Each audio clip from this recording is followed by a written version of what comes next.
Well, hello everyone and welcome back to the 48 Now desk. I am digital host AJ Wiest, and today we have a very special person in the station today. His name is Dr. Waymon Burke. He is actually the first ever 48 Now recurring guest. Waymon, thank you so much for coming in. I'm honored. Yes, sir. I've sat on the main set many times, but Right. only twice here. Right. Oh. Waymon is a former political science and history professor. And Waymon, there is a presidential debate coming up Yes. tomorrow. Some exciting stuff. What exactly is going through your mind as we're leading up to this presidential debate? Well, we have two gentlemen who are a little older than usual. The incumbent president, Joe Biden, who is 81, and I believe former President Donald Trump, who is, 78. So, and they're going to be sitting, as I understand it, and there's no audience. I found that interesting, and I found it interesting that former President Trump would agree to that because I think he does better in front of audiences.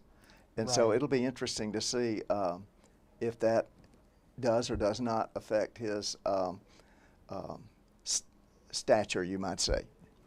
And talk about the moderators. Are you shocked by the moderators of this Well, debate? I was also a little bit surprised that two CNN, not academic types, but journalists, of course, and Dana Bash and Jake Tapper, and I was sort of surprised by that, yes. But I think he really wanted this debate, and so maybe that's the reason he agreed to the terms. They both seem to be trying to lower expectations because there have been instances where President Biden appeared to stiffen up, and the former President Trump can sometimes actually just ramble on about things that may seem nonsensical. Right. But I don't know if that's because of their age or whatever, but I think a lot of people have low expectations for it, but I hope not, and I look forward to watching it. Absolutely, and things might look a little bit different since the two candidates debated back in 2020. Correct. What would you say has changed in this country in the past 4 years? Well, obviously a lot of things have occurred. I think probably the most significant political issue that's really different is inflation. Of course, the border issue has been with us. Another important issue is, of course, the Dobbs decision overturning Roe v. Wade. How all three of those issues impact the electorate will be very important in who prevails in this in November.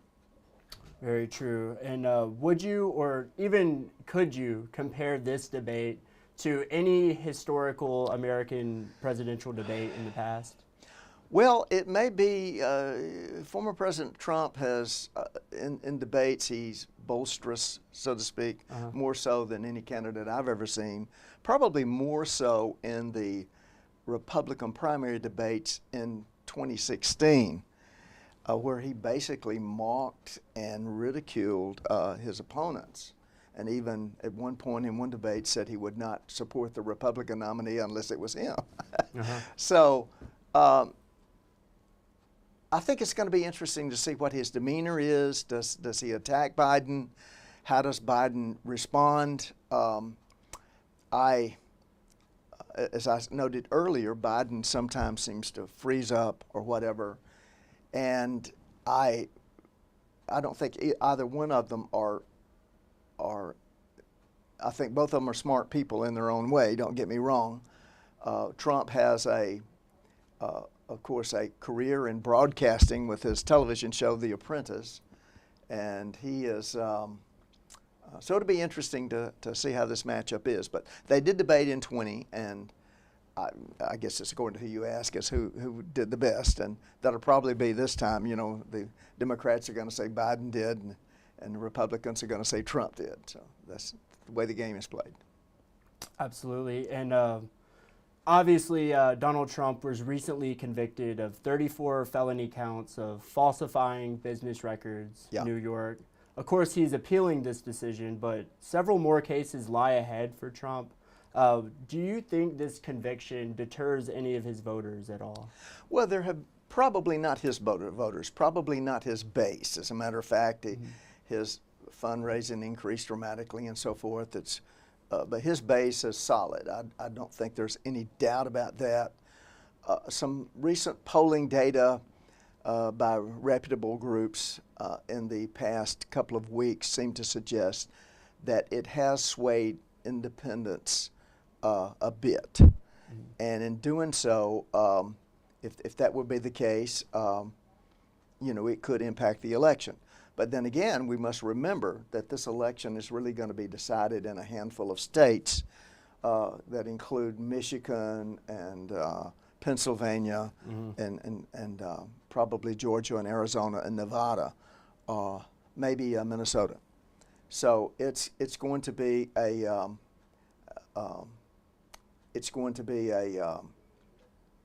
it's according to how they perform there, because we have this winner take all in those states in the Electoral College. And you mentioned those swing states. How much does a presidential debate, have an influence on those swing states? Well, it's according to how much it moves, maybe, for example, independent voters in those states, because independent voters in those, too close to call states, how they swing one way or the other would direct all of that state's electoral votes.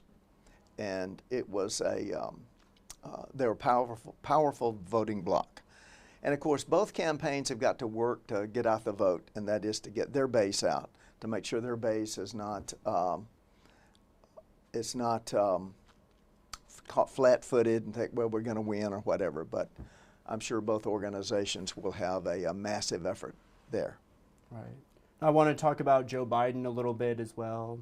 He's taken a lot of heat, even from his own party. Many are upset over his stance on the ongoing war in the Middle East. And obviously, many are upset over inflation right now. What does Joe Biden need to say during the debate tomorrow night in order to attempt to win back some of those voters he may have lost? Well, I would argue that, one, of course, Israel is one of our closest, if not our closest ally in the world. But the current leadership of Israel, Netanyahu, is a controversial figure even in Israel, and he has his own problems there. There's criticism in this country of the way that some would say indiscriminate way that they're attacking targets in Gaza. Of course, I think one of the things that we must remember is that what happened on October 7th, which is unconscionable, that and Israel had to respond. But as wars drag on, they generally gain opponents. As far as inflation, the thing is, the last time we had a major spike of inflation was like 1980. And Jimmy Carter was president running for re-election against Ronald Reagan. And inflation reached almost 20%, devastating in our economy. But most of the voters who are alive today probably weren't even born then. They don't remember that or the pain. So the inflation is here, nothing radically as bad as it was then, but people feel it at the grocery store. They feel it at restaurants and so forth. And I understand that. And I think it'd be interesting to see how he tries to alleviate those fears. Who would you say is more at stake? Which candidate, whether it's Trump, whether it's Biden, who has more at stake in this debate? I have to think it's former President Trump, because he was so eager for the debate and so forth. But yes, I do think he probably has the most to gain there. Of course, President Biden, according to how he presents himself, that could be a big factor as well. But I do think that Trump has the most to gain from this. Very cool. And talk about Mr. Robert F. Kennedy. Why exactly was he left out of the debate? And do you believe third-party candidates could have a chance in the future? Well, in a sense, you might say the Republican Party was a third party in 1860. Of course, the Whigs were pretty much dead by that time, but it was a minority party, primarily in the northern states, and they prevailed. Another third party, the Bull Moose, or a progressive party in 1912 with former President Teddy Roosevelt as their nominee, actually ran second place. The Republican incumbent President Taft ran third place. Woodrow Wilson won that election. George Wallace of Alabama, four-term governor of Alabama, was a third-party candidate in 1968 and received 46 electoral votes and like 10 million votes nationally, which was significant. But the reason Robert F. Kennedy Jr. Was left out of this is because the rules say that, one, you have to have a certain percentage in reputable polls and so forth. He may have actually met that. But you've got to be on the ballot in enough states that theoretically could add up to 270 electoral votes, and that would mean you would be a contender. And he did not meet that threshold there. So I would say he has no chance, or any of the other third parties this year. A group of Republicans and Democrats, no labels they called it, tried to get a high-profile candidate, but in the end they couldn't put it together. But they can be spoilers. And That was my spoilers next are important. question. Yeah. Well, I have a story, if you got a minute, about a spoiler. It happened in 1844. And a man by the name of James G. Birney. Well, let me give you a little history, a local Okay, connection. yeah. I was going to ask about Ross Perot, but this works as well. Yeah. Well, you'll like this one. He was a young man of wealth who came to Madison County and Huntsville, Alabama in the 18 teens and bought a plantation. And he was a lawyer and opened a law office in Huntsville and had this plantation. He was a slaveholder. And he was also on the original board of directors of the University of Alabama. He would later be a mayor of Huntsville in 1829, I believe it was the year. And he had some type of religious epiphany about slavery and became an abolitionist, a person opposed to slavery. Interesting. Originally, abolitionist groups were primarily in the South because they were largely religious-based, people who could not square it with their faith. Some could, some could not. And after the Nat Turner Rebellion up in Virginia in 1831, where there were a lot of folks killed, and these folks, the abolitionists, became less popular, a lot of hostility toward them. Many of them were forced to leave. He moved on to Ohio and later Michigan, and he founded a political party known as the Liberty Party.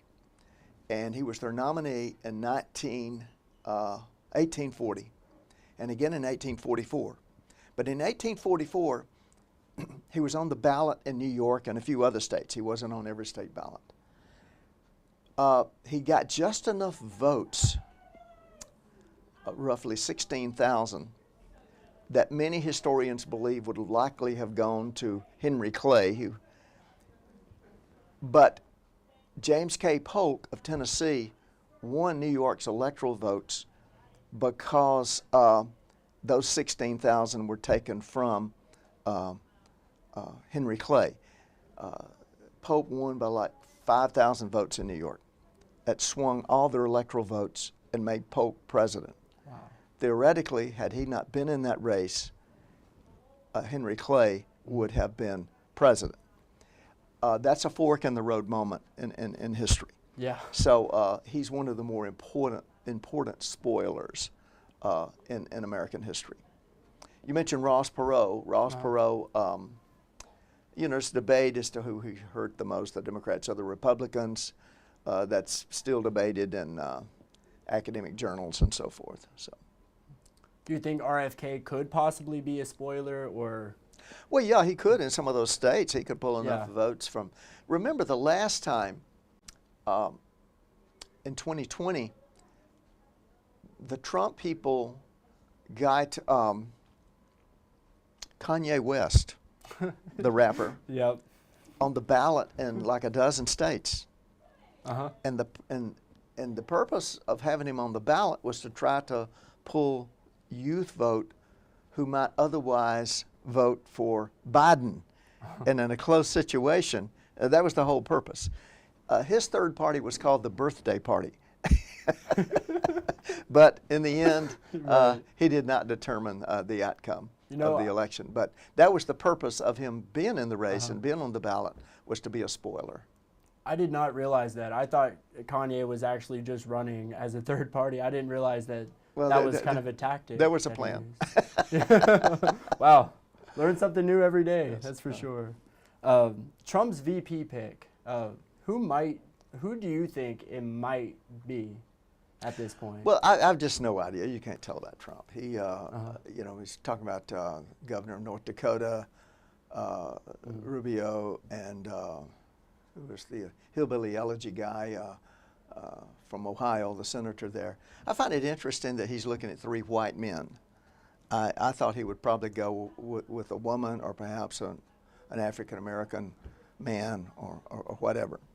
But, and of course, you never can tell about Trump, because it's all about, right, you know, direction and misdirection because of his, I would argue, background in media. He knows how that plays. He understands that game very well. I know at one point, like, I think Katie Britt, Senator Britt, was a consideration, but do you think she is still a consideration for that? I think it's less doubtful. I don't think I don't know who wrote her speech for the rebuttal at the State of the Union, but she could have been served better, let's say. Right. Yes, sir. So what's your prediction of this debate? Which topics might be discussed? What will be some tactics each candidate might try to use? Well, we've gone over some of the ones that are obvious. You know, inflation, the border will be a big thing. Trump really wants to push that, and of course inflation, as we've said, and I think, you know, his conviction in New York State. I'm sure that will come up, and I'm sure that Trump will want to make what some people in the Republicans call him the Republican head of the Biden is the head of a criminal crime family, and this other times they say he's a doting old fool, and so I think they're going to make up their mind one way or the other. But that type of thing goes in politics. There's always a lot of cheap shots and so forth. President Reagan, back in 1984, debating against Walter Mondale, former Vice President Walter Mondale, said he would not make an issue of his opponent's youth and inexperience. So, of course, Reagan could deliver those lines, and Reagan and Obama and JFK and so forth, they were all just almost poetic in their delivery. Right. Exactly. Do you think there'll be more debates? I hope so. I hope so. It would be good to have a debate just on foreign policy, because I think that's very important, and as to, you know, what's the future of NATO and America's leadership in the world, and all that's very important. And while we may not see it, you know, we're more interested in kitchen table issues and so forth. In many cases, we do like foreign policy affects our lives every day. It affects our status in the world, and ultimately it affects our lifestyles. And then finally, Doctor, what are some issues do you think Alabamians should really pay attention to, especially in tomorrow's debate? Well, I think with many, I think it's, you know, there's some things more likely and some things less likely. It's more likely Trump will carry Alabama because, well, one reason, not the only reason, but one reason is the Democrats won't put up a fight, and the Democratic Party in Alabama is in total disarray. And so we'll see how long that lasts. They were once the dominant party. Just 20 years ago, they were the dominant party. I think there's a lot of interest in immigration, although we don't border a foreign nation, but still you get immigrants and so forth. And you know, sometimes there are legitimate concerns, sometimes it's fear-mongering, but I think that means a lot to me. Inflation, I just hear, you know, talking to ordinary folks about inflation and you know, eating in a restaurant, how much that's gone up, for example, or buying milk and similar things that are important to families. Yeah. And you mentioned, like, just 20 years ago, the Democratic Party dominated Alabama. What's the reason for that shift? That shift had been coming for a long time. In 1964, Barry Goldwater, the Republican nominee, was the first candidate to carry Alabama and several Deep South states since Reconstruction. Mm-hmm. And he, still the state remained largely, we elected a large number of Republican congressmen that year. It wasn't until, I guess, 1980 that we actually elected a Republican senator, U.S. Senator, Jeremiah Denton. And they had been gaining, the Republicans had, but in 2010 they just swept the state elections, legislature, state senate, constitutional officers, and so forth. They ran almost a clean sweep, and so the Democratic Party had been declining for some time. But parties do that. I mean, you'll find in some other states that happen to Republicans or whatever, and they find their footing again. And right. Nationally, about a party, you know, many people said we need a third. You know, maybe we need third parties, and they do serve a purpose, and that is they inject issues into one or more of the two major candidates. But the party, the Republican Party, after Richard Nixon resigned from office after the Watergate scandal, was in disarray. There was a prominent American political leader who seriously suggested, that the party change its name to something else because they didn't think another Republican could ever be elected president. And that person was Ronald Reagan. Mm-hmm. So it's hard to, they're resilient. Right. And I used to tell my students, I said, you got to understand, there are 3,042 counties in the United States. Some are called parishes in Louisiana or boroughs in Alaska, but they're counties. And I'll bet in 99% of those counties, there's a Democratic and Republican organization there. There's a local Democratic executive committee. There's a local Republican executive committee. And one will be much stronger than the other and vice versa. The Republican executive committee here in Madison County and Huntsville is very, very prominent and powerful. Mm-hmm. But I remember a time when the Democratic women of Madison County had over 500 members. They would probably have to rent a phone booth today. That couldn't fill it. But trends happen, things change, and we'll see what happens over the coming decade. Will it be more competitive, two-party, which might be healthier for the state? Very true. Well, Doctor, thank you so much for coming. Enjoyed it, AJ. I greatly appreciate it. Yes, sir. And yeah, first recurring guest for 48 Now. Do I get a star? Yes, absolutely. Make sure you all tune in to the presidential debate tomorrow night. You're not going to want to miss it. But, Doctor, thank you so much. Thank you, sir.